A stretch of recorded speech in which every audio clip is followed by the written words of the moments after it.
Hey BookTube, it's Kim at Middle of the Bookmarch. Today's video is going to be a little bit different because I think it's going to be a little longer than normal. I don't typically make long-ish videos, but this time I've got a lot to talk about, and it's so good that I didn't want to limit myself to a video less than 20 minutes. That's usually my goal.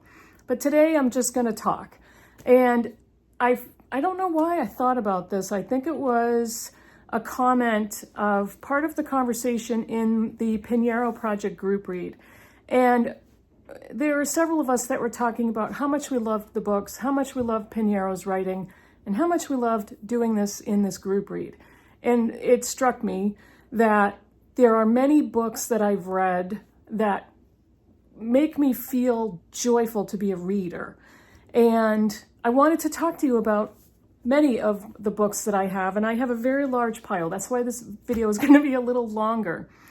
But I know that many of us are out there, if not most of us on BookTube, that there are books that just provoke joy and contentment and happiness. And it's not because a book is a happily ever after, or it's not because it's cozy and sweet and even has a romance or a lot about love or somebody learns something. It's not that the story has to be a feel-good story to make a reader happy. There's a lot of reasons why I love the books that I love.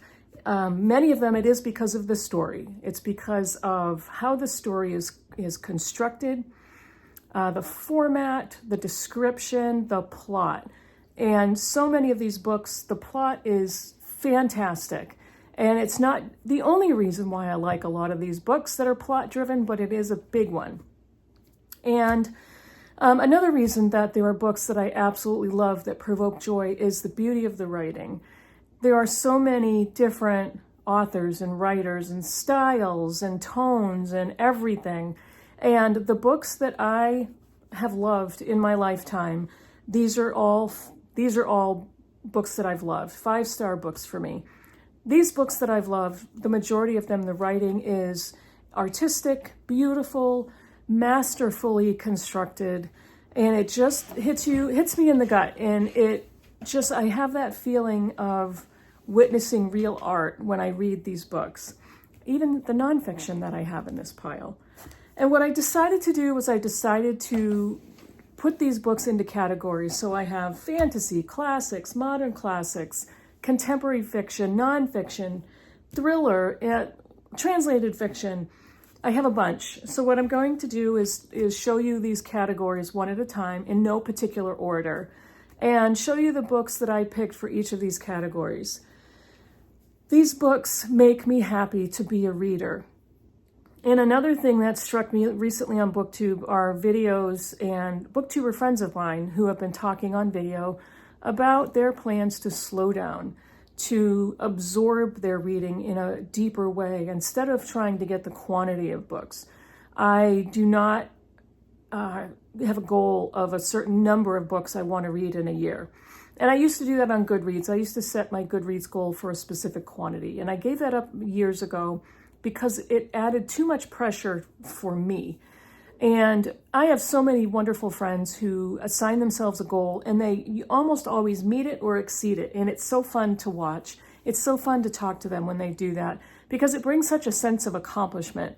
And I think that sense of accomplishment for me, I've kind of boiled it down to its most basic state. And that sense of accomplishment comes when I finish a book. When I finish a book, one at a time, I have that sense of accomplishment and contentment. If it's a 5-star book, if it's a book that hits me in the gut and all the feels, even better. It's even better. And so these are those books. These are some of the books that I read and finished. Some of them I've read multiple times and that hit me in all the feels and make me so happy, content, joyful to be a reader. So I'm going to start with fantasy. I almost did fantasy and science fiction, but I read fantasy far more often than sci-fi, even though I enjoy both. But the first trilogy will not be surprising. This is the Lord of the Rings trilogy.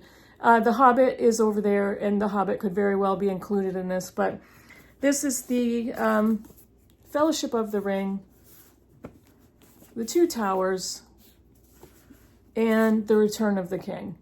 And I don't normally like movie covers or TV cover adaptations, and these are the TV adaptations from the Rings of Power, so it's not even the Lord of the Rings movies that these photos or pictures have come from, but I still love them, and I just love the art on the covers.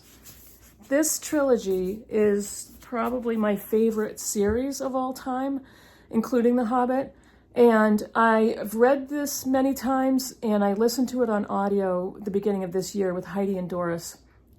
The audio is 10 stars. Andy Serkis, who plays Gollum in the movies, narrates. It's 10 stars. I can't give it any more stars.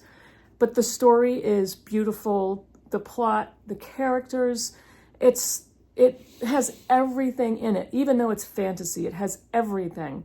And Tolkien was a genius, truly was.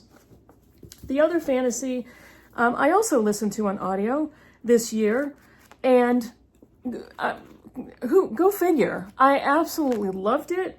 It is a fantasy that's appropriate for middle grade fantasy. It's all animals. It's an anthropomorphic fantasy novel, made me cry. Redwall by Brian Jakes. And this is about Matthias the warrior mouse. And I didn't think it was going to affect me the way it did, because I thought it's a book written for children. And I just did not expect that it would hit me in the gut. I thought I was in for a fun ride of a fantasy novel and something that I could listen to in the car, that it wouldn't be too many hours. It would be fun and exciting, an adventure story. But it was so much more than that. It was so much more than that. Candace the Badger, my favorite character in this book. This is number one of a very, very long series, and I since bought the second book. I will be reading that sometime. But I absolutely loved Redwall. I loved the animals. I loved the camaraderie and the sense of family, the adventures, all of it. The fantasy, I loved it, absolutely loved it.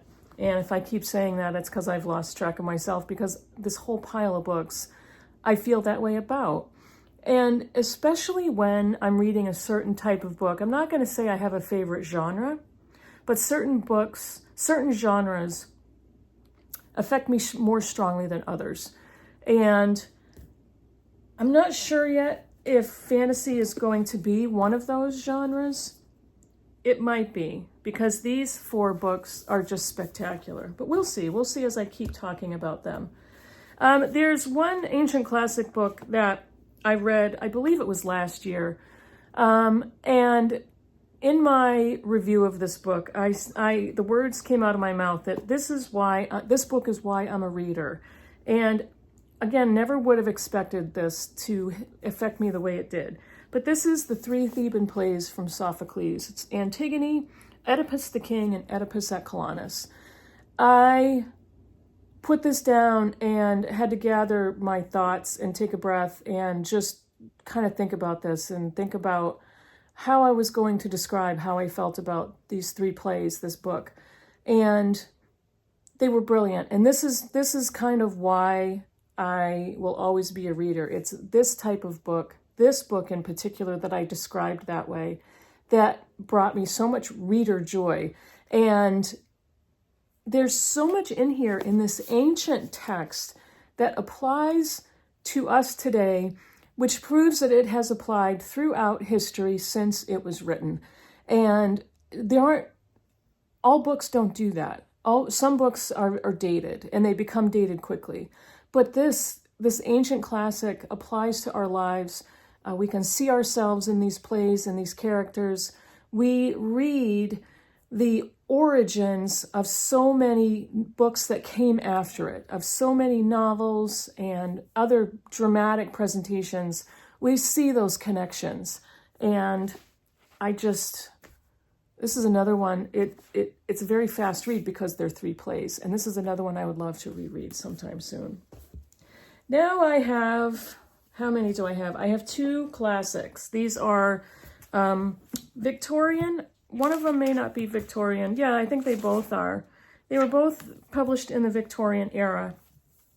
It's not going to be a surprise. I don't know if either one is going to be a surprise because I have talked about these at length on my channel.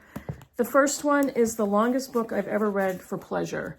I have read longer books for school and for courses and papers, but this is the longest. This book, the readable pages, not including the notes, are 1,243 pages. And this is The Count of Monte Cristo. I tell everybody I know to read this book, even though it's 1,240 pages. And I have owned this book forever, and I didn't start reading it until a few years ago, and I've since read it twice. It is that good. It is the best example in literature, in my opinion, of a revenge story. And I do have another one in this pile, but this by far is the best I've ever read. And it is one of the most complex but not hard to understand plots. It has the most characters that are fascinating. It is so well paced. I was hooked in. I was all in on page 2. And that's how fast it pulls you into the plot. The writing is brilliant. Alexandre Dumas wrote The Count of Monte Cristo. It is the best example of a revenge story, an unrepentant revenge story. And now, if you have that sense of morality or forgiveness that you have learned, you have been taught that it's best to forgive, turn the other cheek. It's theological, isn't it? It's biblical. And there is so much discussion in here about the biblical concept of forgiveness. And even though we all know what forgiveness is, it is so satisfying to read how he exacts revenge, Edward Dante's, how he exacts revenge against the men who betrayed him. So it's so satisfying. It is a beautifully written, wonderfully paced, wonderfully plotted book, and I recommend it to everybody. It doesn't matter if you're not a reader. Take a year to read this book, but you will not be sorry. I don't know if you'll ever be sorry. And anybody who I've recommended to who has read it has not been sorry. And of course, the reason why I changed my channel name a few years ago, this is Middlemarch by George Eliot. You could pick any George Eliot book off my shelf and I would probably feel the same way about it. But this is the first Eliot. Well, I read Silas Marner in high school, but that was long time ago. This is the first George Eliot book I read as an adult, and all the feels, everything. It is a beautifully written book, the plot, the characters, the pacing, everything. I don't know if I've ever said another book was perfect, but for me, this one is perfect. And it has got to be my #1 favorite book. And for years, I didn't know if I could claim a book as my favorite of all time. This is it. And it's so interestingly written because there are multiple characters and many storylines, and the chapters will alternate between characters and between storylines, but every single one is connected. It doesn't read like a interlinked short stories. It reads like a novel with a plot, with characters that are all in each other's lives, and it is magnificent. My favorite book. Those are the classics. What do I have coming up next? I pulled 2 books of theology. I wouldn't call myself a theologian, but I have a Master of Divinity degree, and I've been in the church for many, many years. And I served as a volunteer pastor for a few years. And these 2 books I read for my coursework.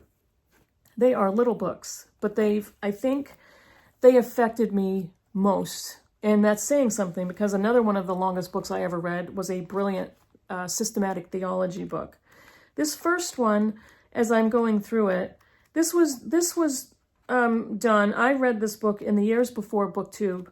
And most pages have at least one highlight or underline in it because I gave up trying to read it without noting things. This is called To Pray and to Love by Roberta Bondi, Conversations on Prayer with the Early Church. This is a woman who was a doctor of philosophy, Oxford University, professor of church history at the Candler School of Theology, Emory University, Atlanta, Georgia, and I don't know if she is still alive or not. I think I used her in the past tense. This was published in 1991, so that was 33 years ago.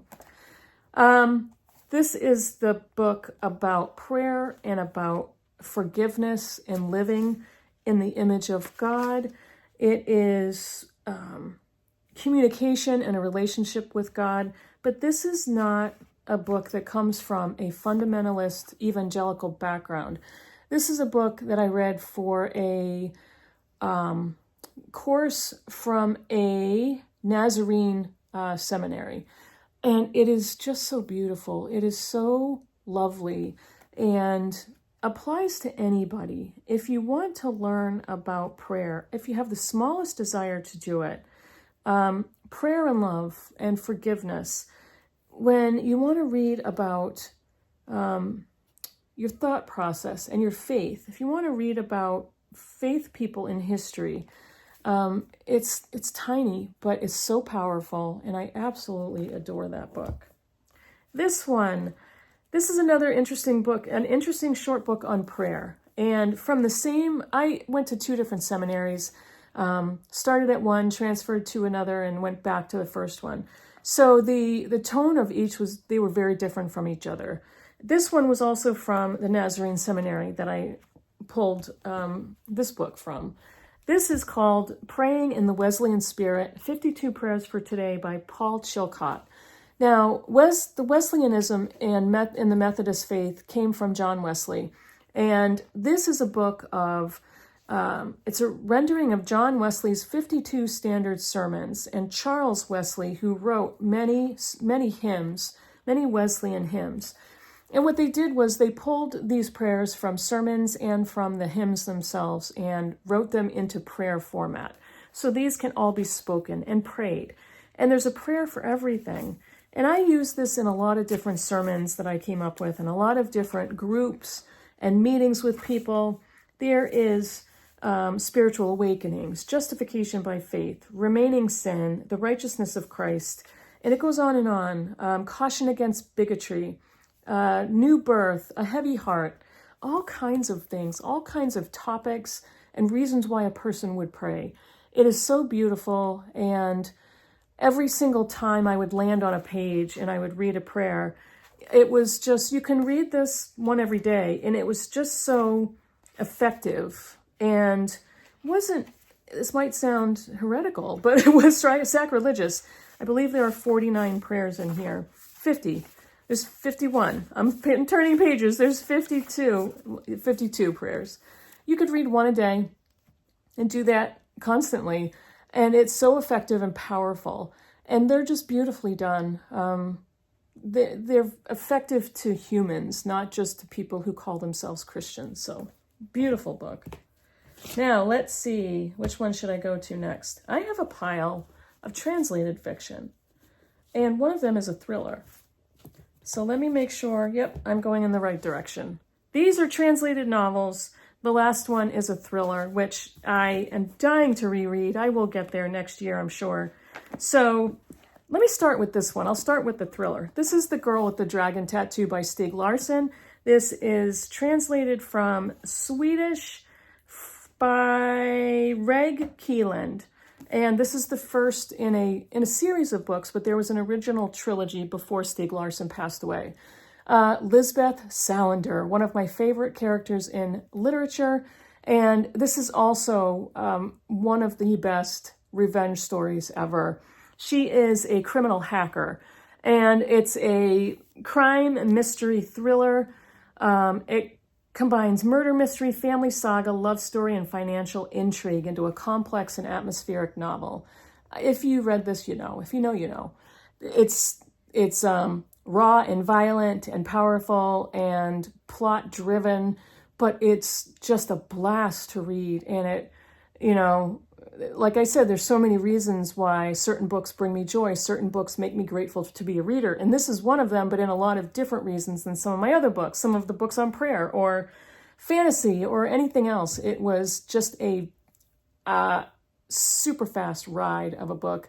And the story, the construction of the story, absolutely loved it, and will pick that up again, pick up that original trilogy. And I need to decide for myself if I'm going to continue. I tend to be a purist, and when somebody dies in the middle of a series, I'm not that eager to pick up the parts of the series that somebody else has continued. So I don't know. I don't know how I really feel about that. So the other three translated novels, Hurricane Season by Fernanda Melchor, and this was translated from the Spanish by Sophie Hughes. Melchor, actually, I believe is how you pronounce her name. She is a Mexican author and journalist. This book originally started off as nonfiction, but she knew if she published a nonfiction book about femicide, she probably would have been disappeared. Her life probably would have been ended. And so she wrote a novel. And this is a commentary on femicide. It is one of the most violent and horrifying books I've read. But the power in this short novel is unheard of. And just the commentary, the political commentary, what she says about Mexican society, what she says about the treatment of women, patriarchy, femicide, violence against all kinds of people. It was just powerful and so difficult to read. But when I was done with it, I just thought, I don't think I've ever read anything like this. And this is a book I can't recommend to everybody because of its content. But I just was blown away by it. And I love when that happens with translated novels because, you know, let's face it, when we're reading a book in English that was first written in an author's own language, I'm not sure. The translation may not always be effective to an English-speaking reader. This one was. And the other two that I have, both were. This one is, I think I read this year. The Wall by Marlon Haushofer. This is translated from German by Sean Whiteside. This cow on the cover has extreme importance to the story. But this is the story of kind of a apocalyptic event that creates an invisible wall around one woman, and she is stranded in the forest in Austria, I believe, with a cow and a cat, and she can't get out of this invisible bubble. So this book is about her existence there, how she survives, and she's alone with only animals. She has to learn how to feed herself. She has to learn how to protect herself from the elements. And she has to figure out, how do I live in complete isolation? And we hear her thoughts, her inner monologue about her previous life. And it's profound. It is truly profound. And this is, I don't know if you could see that, but I dog ear my books. Don't come for me. Don't yell at me. And there's just dog ear, one after another in there. This is a very powerful translated novel. I urge you to go out and read this if you haven't yet. I don't even remember where I saw this, but highly recommend. And it gives you so much to think about, as does this next one. This is I Who Have Never Known Men by Jacqueline Hartman. This is my own copy. Okay. My daughter and I both have the same book. Sure. And this is translated from French by Raj Schwartz. And when I picked this up, I thought it was going to be completely different than what it was. This is a story of 39 women living imprisoned in a cage underground, all together. And there's one young girl who is imprisoned with them. And this is pretty much all she's known, is being imprisoned in this large cave with 38 other women, surrounded by male guards who never speak to them. But she's never had the interaction with men. And that is not necessarily the story I thought I was going to read when I picked this up, but I was just blown away by the content, and I was blown away by the lengths that these women take to survive, and what happens when they see some possibility of a different life. It is another book that is translated from a different language than mine, which is brilliant, and I don't know why. It's short. And I've raised this question before, so many translated novels that are very short. It's like, why are they so short? Well, a lot of translators pick shorter books to translate because unless you have a lot of time, it's going to be an enormous amount of work to translate a long novel. Those are my opinions anyway. But go out and get this book. It's fantastic. What do I have next? I'm going to show you two nonfiction books. My last pile, which is the largest, is, well, actually, I take that back. I have two more piles. One of them is modern classics, and the other is contemporary fiction. I'm going to use contemporary fiction to describe what we also like to talk about as literary fiction, but it's all contemporary fiction. These two are nonfiction books that brought me a new level of gratefulness for nonfiction. And I have to admit, the majority of books I read are fiction because that's my first love. But when I do read a nonfiction book like these two that affect me the way they did, I will never get them off my shelves. They will never be unhauled. I just thought they were spectacular. This one is Seabiscuit by Laura Hillenbrand. Yep, it's about the racehorse Seabiscuit. This is about horse racing, and if you've been watching me for the years I've been on BookTube, you know I've talked about this book so many times. It is one of the best nonfiction books I've ever read, and who would have thought I'd be interested in horse racing? I actually hate horse racing. I hate dog racing even more. But horse racing, I always feel for the animals. I can't go to zoos because I feel so conflicted at seeing zoos in what's that word? Captivity. And there was one, I'm a little off tangent. There was one instance where I went to my local town fair. And, you know, the fair food, fried stuff, fried dough, cotton candy, all the foods. But they had a petting zoo. And the petting zoos are fine. They'll have, you know, like farm animals, cows, and baby goats. The baby goats are wicked cute. But they had a giraffe in a tent. And I walked in, and once I realized what was in there, I felt like I couldn't look away. I had to see the condition of this giraffe. And I walked into this tent, and they had this huge, tall tent with, you walked in, and there was a metal barrier on the inside of the tent so that spectators could not get to the giraffe. But the giraffe was standing in the very center of the tent, just standing there.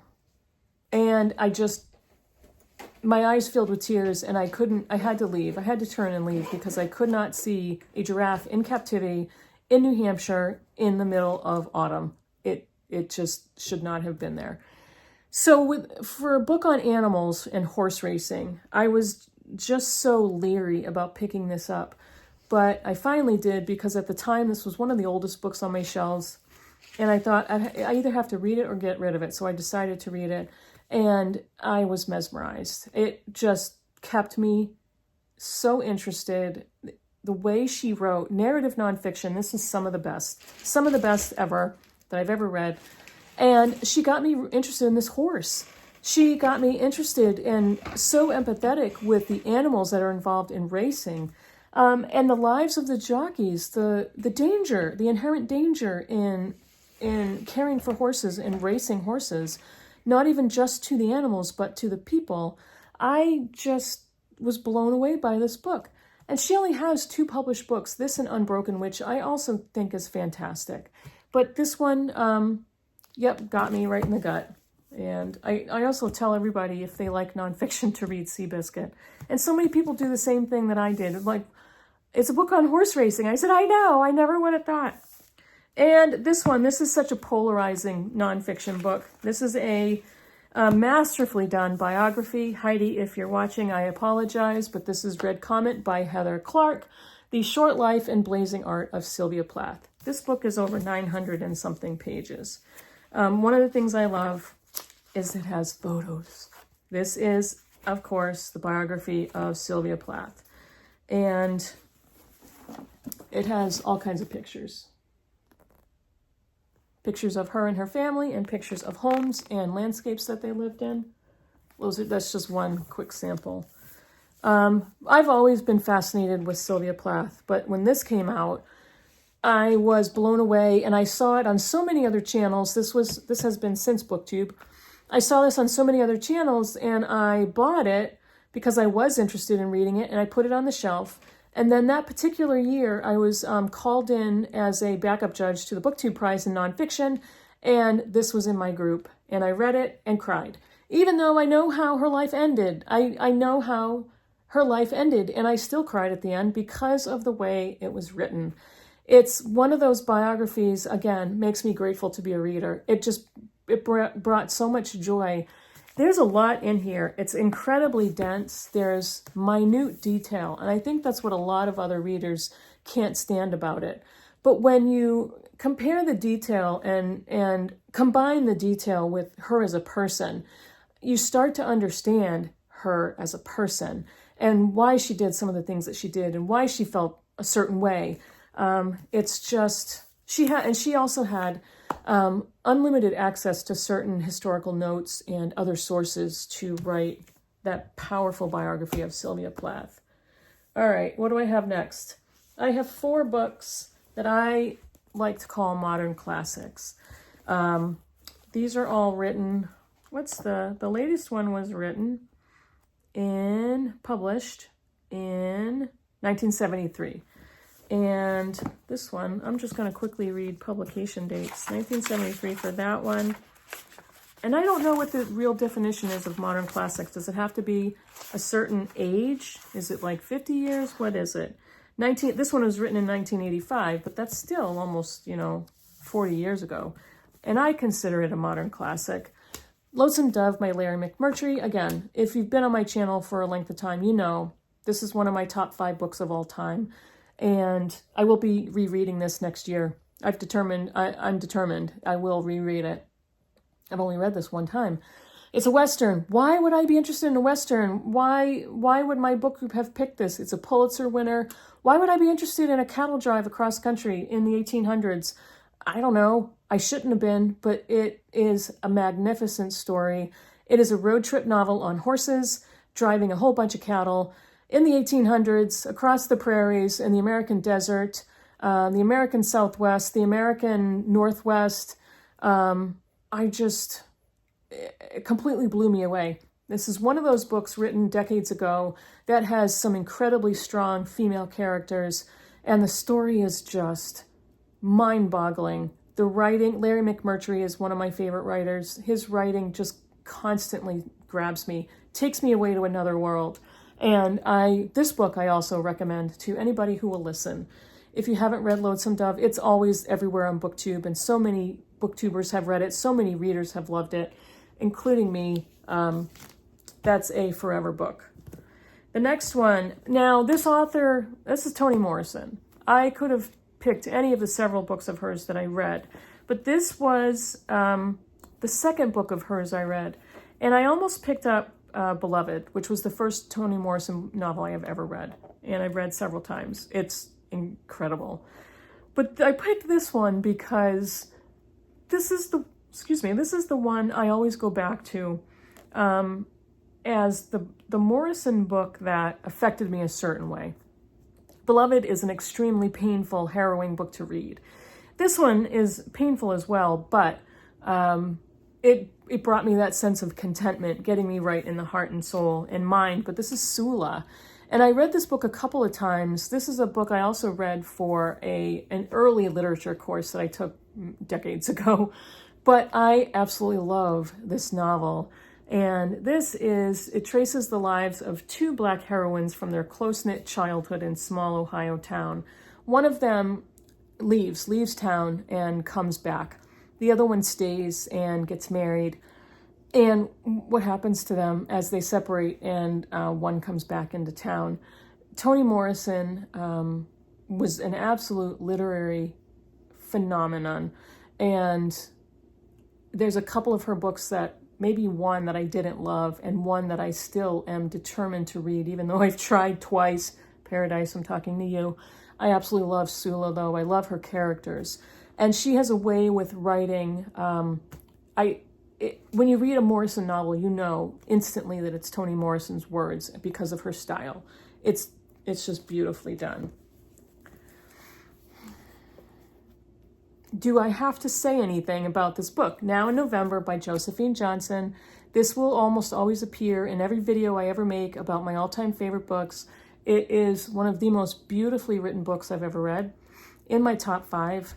If I didn't have Middlemarch, this might take number 1. It is a story of a poverty-stricken, bankrupt family in the Dust Bowl, and brings some Grapes of Wrath vibes, interestingly enough. I've read this several times. Josephine Johnson was the youngest winner of the Pulitzer in 1934. And I don't know. What is it? Now I'm showing Clara, Now in November by Josephine Johnson. I probably will reread this repeatedly for the rest of my life because it's that good. And tear-inducing, heartbreaking, just everything. Kind of a coming-of-age story. 3 daughters, 2 very poverty-stricken parents trying to figure out how to survive in this landscape. I don't know. I've said everything I could possibly say about Now in November. It's easy to find. It's been reprinted and recirculated. Go and find a copy, buy it, read it, and let me know what you think. The last modern classic I have is you know what? Now in November may have inspired this next novelist to write The Grapes of Wrath. This is John Steinbeck. I just finished rereading East of Eden a little while ago. But when I compare the two, I think The Grapes of Wrath is my favorite Steinbeck. East of Eden is a very close second. I read this first in high school, and this is one of those high school assignments that I actually read and never forgot. It was that powerful to me as a teenager.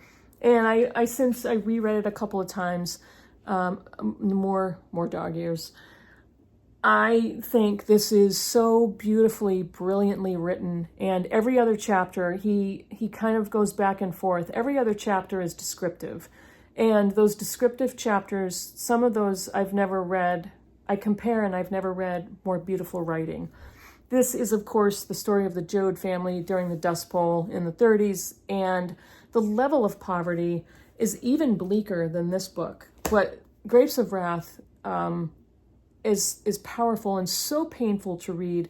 The horrific situations that the Joad family and their friends get into, what Steinbeck does with language, and how he writes the characters, and you can almost hear them. They're so alive on the page, and it's just one of the best examples of classic American literature that I can show you. Now, the last pile. These are the books. This is probably I've got 5 books here. These are not contemporary classics. They will be, I'm sure they will be, contemporary novels that made me so happy and proud to be a reader. Happy and content and joyful in finishing these books and putting these books down and just thinking, I don't know if I'll ever read another one this good. But of course I have over the years. There are always books that jump onto my list of books that provoke joy. I just talked about this one. I'm not going to go on again. Hamnet by Maggie O'Farrell. One of the most recent books that made me cry, and I keep saying that about certain books because I don't cry often at novels. I don't cry at a lot of books that do provoke tears in other readers, but this was one of them. Hamnet was Shakespeare's son with his wife Agnes, and this is the story of not really Hamnet because he doesn't show up as that big of a character. Agnes does, and even though this is a book based on Shakespeare, his name does not appear. It's not about him. It's not about him. But O'Farrell's writing in this novel is just amazing, and I said this in my last video of prize-winning books that I loved, that The Voyage of the Flea is just, I've never read anything like it before. But it's, not only is it a beautifully written book, but it's just a beautiful object, this hardcover from the UK. But this was one of those contemporary novels that I was so glad to have gotten on the hype train for. I just adore that book. This one I reread this year, I don't remember. But this was, again, one of those books that, this was published in 2003. This is one of those books that I don't know if I've ever read another one like it. This was a finalist for the National Book Award. This is Evidence of Things Unseen by Marianne Wiggins, who was a former wife of Salman Rushdie. Fun fact. But this describes America at the brink of the atomic age. And this is set in Tennessee, Tennessee Valley, on Clinch River, and Site X in the government's race to build the bomb, the Oak Ridge Laboratory. Marianne Wiggins, I think, is a genius author, and the topic is so interesting. America on the brink of the atomic age. So interesting. It's such an interesting topic to put into a novel. This is at the same time historical novel, love story, contemporary literature, the setting, the way, the format of her writing, the plot, the characters. This is A+ in every single category. And I once described this book as the one book in my collection that I know physically where it is on my shelf at all times. So if I have to ever run out of my house in a fire, I would grab it. But now I've had so many of these that I'm not sure. This in Middlemarch, probably. And now in November. This is so beautiful. It is, it's tragic at the same time, but so beautiful in its writing and its characters. So it was a joy to reread it, to revisit it. And it's another one that I could see myself rereading many, many, many times in my life. This one, I just read James at the beginning of this year, but this one I think is what Percival Everett should have won for, and he got ripped off. He got ripped off for James as well, for the Booker Prize. But The Trees by Percival Everett, this is so fearless. He's a fearless author. This is so violent and gross and hilarious. And I've said that before when I first wrapped it up. This is a story about racism and lynching in the American South, about the legacy of slavery. But Everett has such a unique style of putting in that dark humor and that wit and sarcasm in the content that is will possibly make you look away and DNF this book. Again, not a book I can recommend to just anybody. But if you are an Everett fan and you have not read The Trees, what is wrong with you? I don't know what's wrong with you. But this is so powerful and should have won, in my opinion. This is a Booker book. And I don't follow all the prizes, but I do know a lot of the books that have won and what kind of books they are. This should have won. It should have won. James should have won this year, but this one came out first, and I believe is just prize-worthy. This one is another book. You know what? I think all these books I've ranted on and on over the years of BookTube multiple times, and I hope for my newer subscribers that you won't get sick of it because you haven't heard me rant and rave about these. This is Ahab's Wife by Sina Jeter Naslund. This is a reimagining of the wife of Captain Ahab of Moby Dick fame. And I read this for my In Real Life book group years ago. And this is the book that provoked the longest discussion we've ever had. And it's not because of the length. It is a pretty long book, 600 and something pages. But it was because on every single page, I could randomly open a page and find a passage that was so beautiful. And this is kind of one of those books that the language is so artistic that, you know, not every one of her books did that for me, but this one did. And I read it only once. And this is like, I don't know. Sometimes I think if I've read a book just once so long ago, I'm afraid to reread it because I may not like it as much. And I've done that a couple of times, but I gotta do it with this one. I love the reimaginings and the retellings, and trying to do a retelling of Captain Ahab's Wife was just genius. And it was so pretty and so beautifully written. So much of it I don't remember, so that is coming up for a reread. This is the last book, and I've also showed this on my channel several times, but usually early on in some of my early videos. This is a novel, a debut novel, and I have not seen one other book by this author. I don't know if she's still out there. This is one of the best debut novels I've ever read. It was published in 2017. This is Idaho by Emily Ruskovich, and the basic plot of this book is Anne and Wade have carved out a life for themselves from a rugged landscape in northern Idaho, where they are bound together by more than love. With her husband's memory fading, Anne attempts to piece together the truth of what happened to Wade's first wife, Jenny, and to their daughters. This is one of the most underexposed, undermarketed, under everything book out there that I have adored. And this writing for this author, such a young author, a young debut author, I must find out where she is. I must find out if there's another book. And I don't know, this was such a beautifully written book for a debut. I don't even know what more to say about this.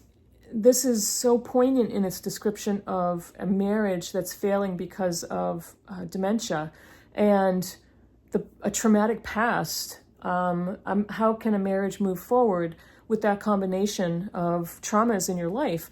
But it's just so beautiful when it goes into what's the word? The flashbacks. I used to call them backflashes. Flashbacks.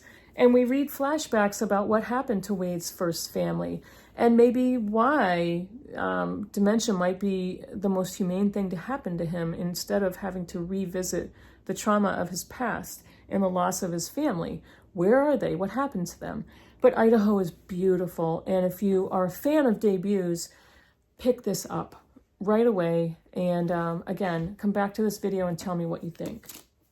So that is my very large pile of books that make me joyful to be a reader. These are why I read, to get these experiences from books. I consider books art and literature as art. And although I love visual art at the same time, I think my chosen medium is the printed word, are books. So thank you for watching if you've gotten to the end. This is a long one for me. Let me know in the comments below if you've read any of these books and how you feel about them. And if you have books that make you feel that joy as a reader, let me know in the comments below what they are. And if you know me and you know my taste, you think I would love them too, please try to convince me to pick them up. And I will let you know if I've read them already. Because quite honestly, my shelves are filled with amazing books, far more 5 stars than just the ones I showed you today. But I had to pick kind of the cream of the crop.